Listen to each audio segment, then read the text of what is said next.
Johnny Dollar. Johnny, this is George Reed. Well, hiya, George. How's dear old Floyd's of England these days? If you read the Wall Street Journal, Johnny... If I what? What? Nothing. Just keep talking, plutocrat. Well, according to the financial reports, the leading insurance companies are doing better than ever. And I'm proud to say that Floyd's of England is among the leaders. Does that answer your question? So, as head of the North American office, the company has given you a big fat raise? No. And you'd like to celebrate by taking me out to dinner tonight? No such luck. Just name the time and place, and I'll...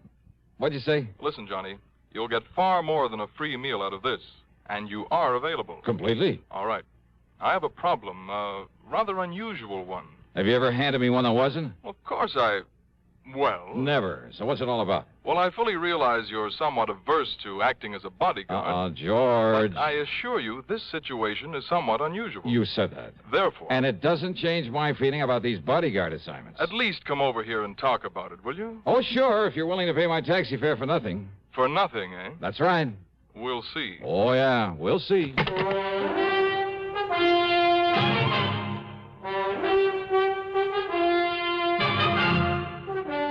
CBS Radio brings you Bob Bailey in the exciting adventures of the man with the action-packed expense account, America's fabulous freelance insurance investigator. Yours truly, Johnny Dollar.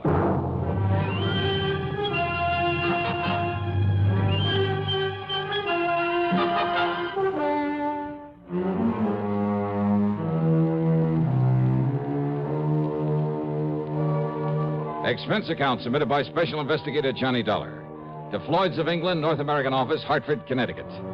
Following is an account of expenses incurred during my investigation of the empty threat matter.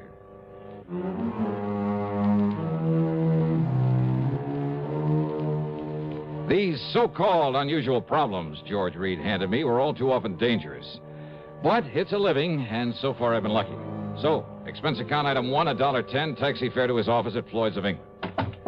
Come in, Johnny. Sit down. Yeah, sure. Thanks. I'm glad to see you. Glad you could make it. Well, I'm not so sure I am. What's it all about, George? Charles Stockerly is our client's name. He's a retired attorney. And somebody that he sent to the pen has got out now and is gunning for him. Possibly. Yeah. Where does he live? He doesn't.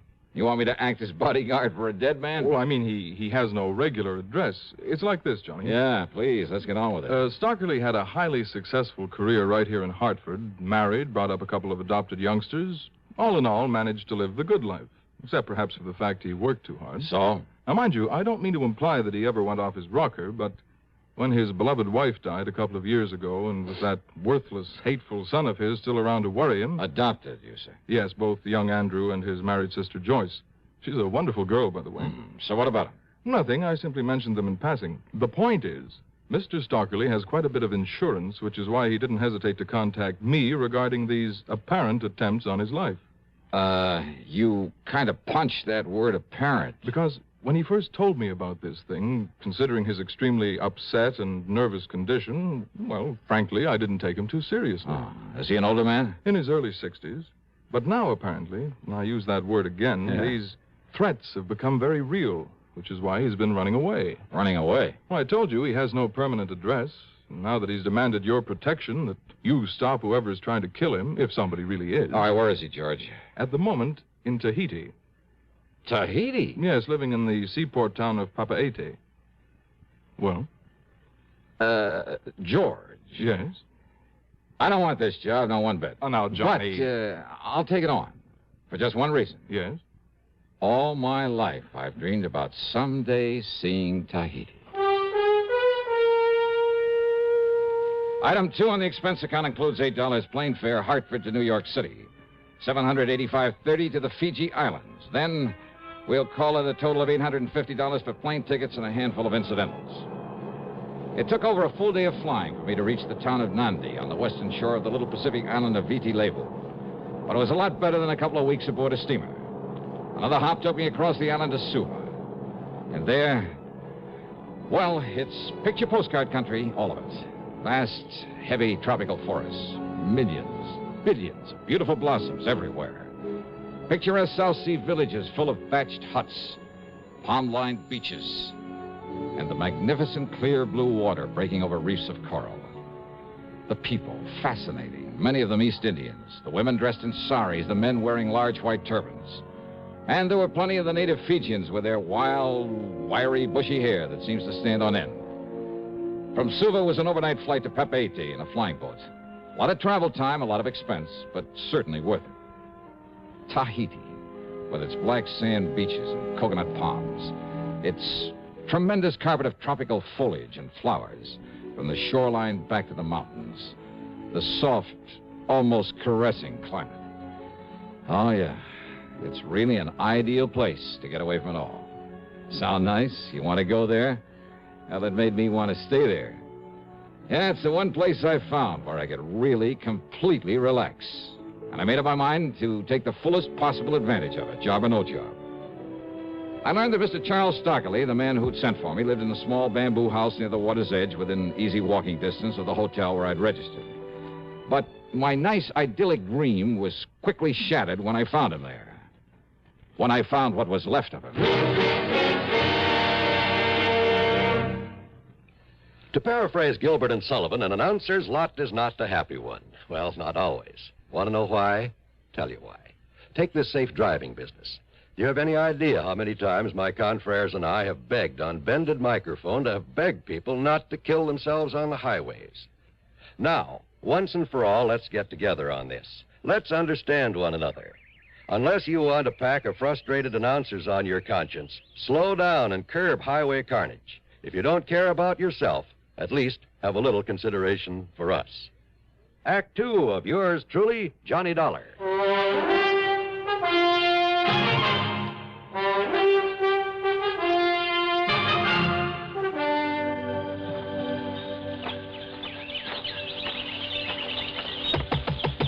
Mr. Stockley? Just 1 minute, please. Yeah, sure. Yes, Mr. Stockley? No, I am Dr. Bentley. Oh, well, I'm Johnny Dollar, a special investigator that he... Is that Mr. Stockley? Yes, it is. What happened? Who did this to him? Is he still alive? Yes, Mr. Dollar. He's resting as a result of a sedative I've given him. But he looks as though he... All right, what happened to him, Doctor? He was up on the side of Ka Arbu Mountain gathering flowers on a long and treacherous ledge when he noticed someone following him very furtively. Oh? Apparently, this someone did not wish to be seen by him. He kept getting closer and closer, but always in hiding. Go on, Doctor. Mr. Stockley realized it was someone there with no good intent. But as he sought to escape, stepping gingerly and carefully along the rim of the ledge, Yeah? he isn't certain exactly what happened. He's quite sure he didn't slip. Rather that he was shoved by this someone from behind a bush. He fell about 60 feet down through the tangled brush and remained there overnight. Now, if one of the natives hadn't found him early this afternoon... But he isn't sure he was pushed off there. Oh, he's quite certain of it. And that the man, the person he saw up there, wasn't just somebody else gathering flowers. Mr. Dollar, if it weren't for his exhaustion, and, of course, the sedative I have given him, he would have fled this island immediately. You see, he's a very nervous and, I might say, apprehensive man. Look, do you know of anyone who might want to harm Mr. Stockley? Oh, certainly not, sir. Mr. Stockley, in spite of his nervous affliction, a constant kind of fear, I would say. Yes, I know. Why, he is one of the most highly regarded... Well, I am certain that no one, white or native... Yeah, okay. Now, how long do you think he'll sleep? Oh, until sometime late tomorrow morning. All right, then I'd better plan on bunking down right here. Tell me, Mr. Dollar. Yeah? Do you think that he is possibly in danger from someone? Maybe. Maybe not. We'll see. When I told the doctor my job, he was completely cooperative. Helped me improvise a bed near Mr. Stockley's, and he had some food brought in for me. That and his fee for the care of Stockley came to $9. I didn't get much sleep that night. Every completely harmless sound around that little shack got me up with a start. Had I known what the morning was to bring, I might have asked the doctor for a sedative for myself. Promptly at 5:30 a.m., Stockley woke up. He was so worried, nervous, and excited, I thought he'd gone completely off his nut. It's no use, Dollar. We got to get out of here, yes, sir. We must get away before he finds me again and kills me. So he left on the morning plane. But it wasn't until we changed at Suva, then at Nandi, and finally started that long leg of our flight across the Pacific towards San Francisco that he calmed down long enough to tell me what it was all about. after a lot of irrelevant chatter about his family. The death of my darling wife back in 1958 upset me terribly, Mr. Dollar. I confess I became a nervous wreck. Temporarily, that is. If it hadn't been for our adopted daughter, Joyce, a wonderful girl, I'd have lost my mind. What about your adopted son? Wasn't he any help? Andrew? Oh, never. I've given Andrew everything, Mr. Dollar. Too much. Education, money, investments that'll keep him wealthy for life. And bad mistake. He's never done a day's work in his life. Yeah, well, now... What's more, he's never shown the slightest sign of gratitude for love for his sister. I see. But Joyce, who asked for nothing in all her life, who worked to train herself, to support herself, and is now married to a fine young man. Mr. Stockley... Joyce has been nothing but a joy and comfort to me. About these threats now. That is why I never worried about the... Threats? Yes. They've been more than that. They've been attempts upon my life. Like the one you nearly witnessed there in Tahiti, where I thought I'd finally found safety. From whom, Mr. Stockley? From whom? From whom? Home in Hartford, when I tried to tell the police, they wouldn't believe me. I suppose perhaps because of my nervous condition, but it must be Harry Linker. Linker? Yes, Linker. Years ago, I had him sent to prison. He swore he'd get even with me. But look, don't they all make that kind but of what threat? did the police say? That he's reformed now, that it must be someone else. But I knew he'd come back to kill me, and he has. Oh, now listen. First was threats over the telephone, right after Martha died, as I was about to leave for Europe. Oh, and when you left, he stopped bothering you? Stopped. It was in Paris that I heard from him again. It was in Paris, Mr. Dollar, that I narrowly escaped being run down in the street and by an American car. But now look... So I fled to London. I should have known better than to walk the streets there alone at night.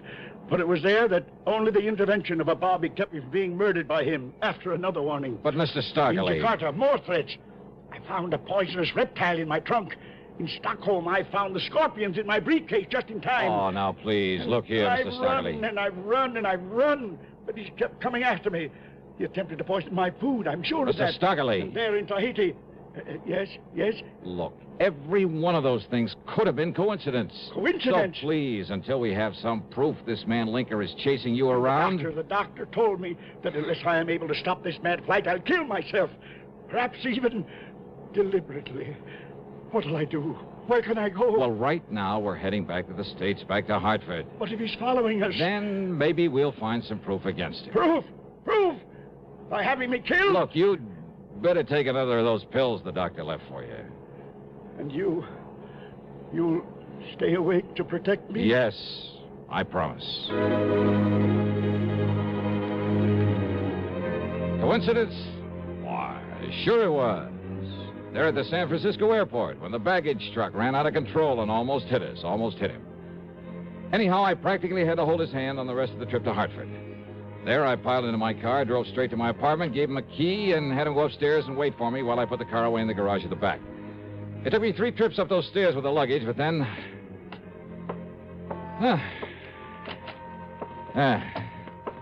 There we are, all set. Aren't you going to lock the door, Mr. Dollar? Oh, please, now, don't worry. I've sprung the catch.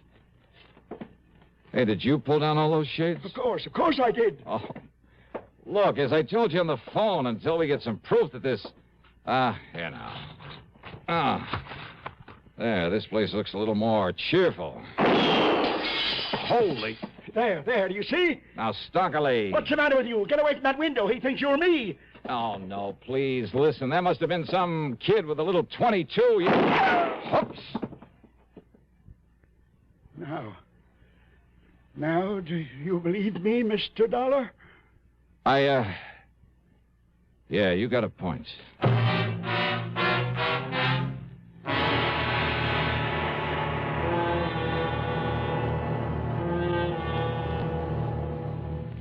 Catching a cold? Well, I guess most everyone knows that the smart thing to do when you feel a cold coming on is to get plenty of rest. But there are some days when no matter how miserable you feel, you just can't stay in bed. And if tomorrow is one of those big days and your cold is complicated by constipation, well, that's when you'll appreciate X-Lax most. You see, X-Lax has the qualities doctors consider most important in a laxative. It's gentle, effective, and close to natural acting. Taken at bedtime, X-Lax won't disturb sleep.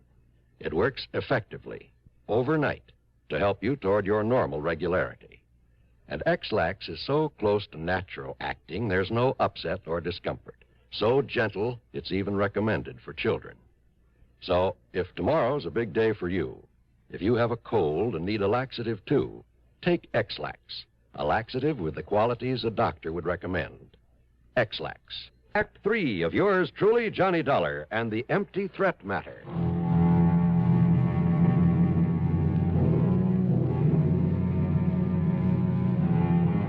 I carefully dug one of the 38 slugs out of the wall, wrapped it in a handkerchief, then put in a fast call to Bill Peters, who was not only a good doctor, but, well, I told him to pack a gun into his medical kit.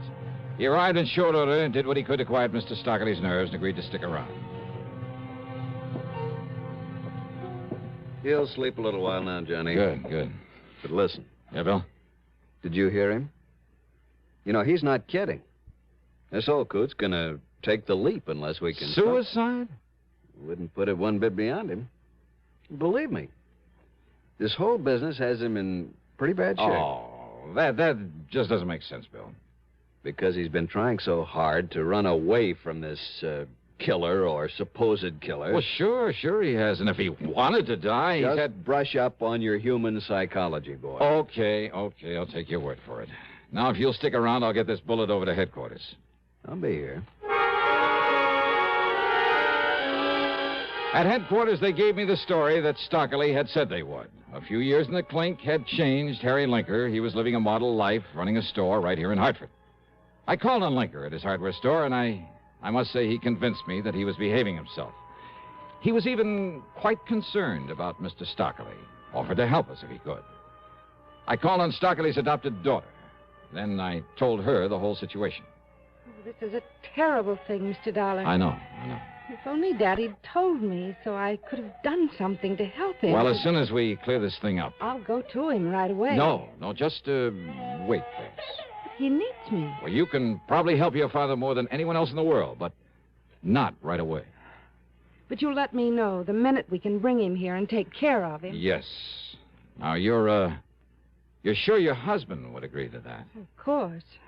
Yes, of course he would. Oh, good. That's all I wanted to know. You don't think my husband could be behind us?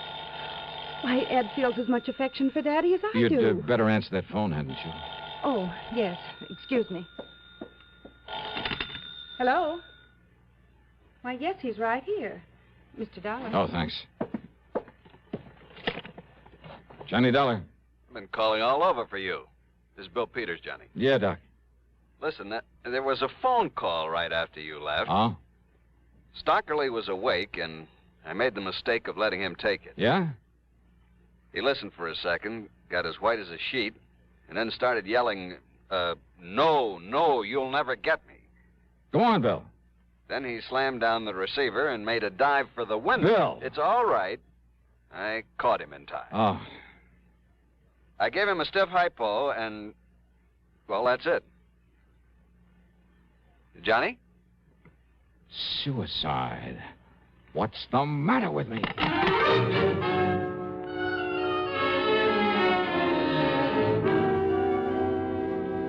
I tore on over to George Reed's office at the insurance company. Here you are, Johnny. Our copy of Mr. Stockerly's policy. Yeah, good. All right. Now, let me see if I As can... you'll note, his adopted daughter, Joyce, is the sole beneficiary. Yeah, I see. But Andrew, the adopted son, is specifically omitted. Irrevocably.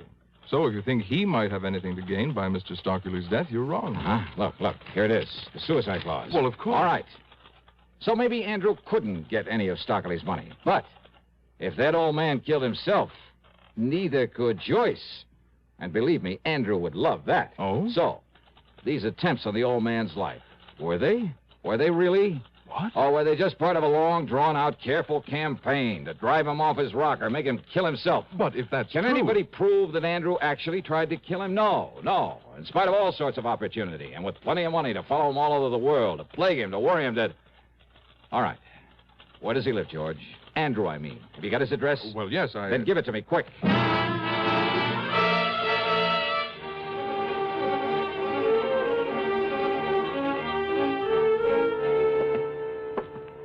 Travel stickers, huh? On all his luggage. From all the places Mr. Stockley has been. Yes, I suppose I should have taken them off my luggage. Mm-hmm. They are going to hang you, Andrew. Do you think for 1 minute that you or the police can ever prove I actually tried to kill my foster father? Because I didn't. Maybe they won't need to. Now, just a minute. Maybe this is one time I'd better take the law into my own hands. No, Dollar, stand back. Oh, yeah, I see. But you'd better let me have that gun, Andy, so the police can compare it with the slug I dug out of the wall. What? This is the gun you used to throw a couple of shots through the window of my apartment. That was your apartment where he went? That's right. But it was you who drove him over there in the car. That's right. But you left him there, and I thought... Just long enough to put my car away. And I'm the one who almost got nicked by those shots of yours. And I don't like that, Andy. Stand back, I say. You better give me that gun. No. Because if you try to use it now, you will be in trouble. Listen, Dollar. Yeah. Randy. Andy, jump!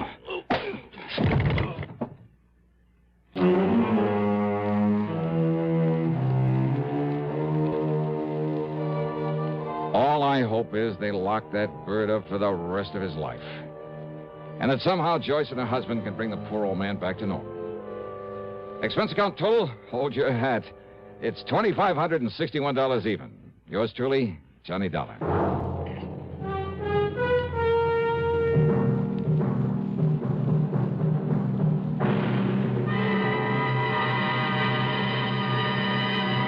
Constipation is something people don't talk about much, but it can be a problem for anyone, even doctors.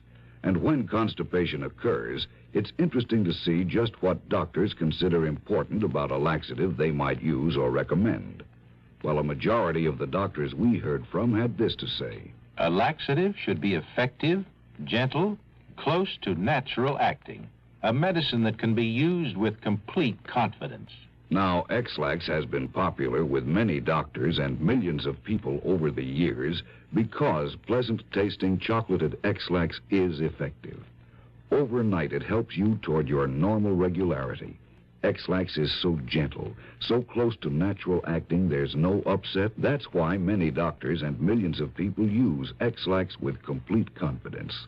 X-Lax, the laxative that helps you toward your normal regularity gently, overnight.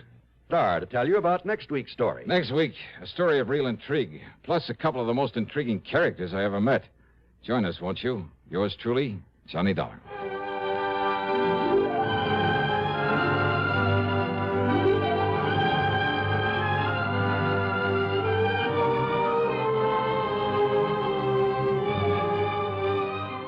Yours truly, Johnny Dollar, starring Bob Bailey. Originates in Hollywood and is written, produced, and directed by Jack Johnstone.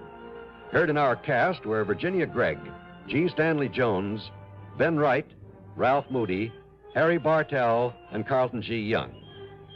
Be sure to join us next week, same time and station, for another exciting story of yours truly, Johnny Dollar. This is John Wall speaking. This is the CBS Radio Network.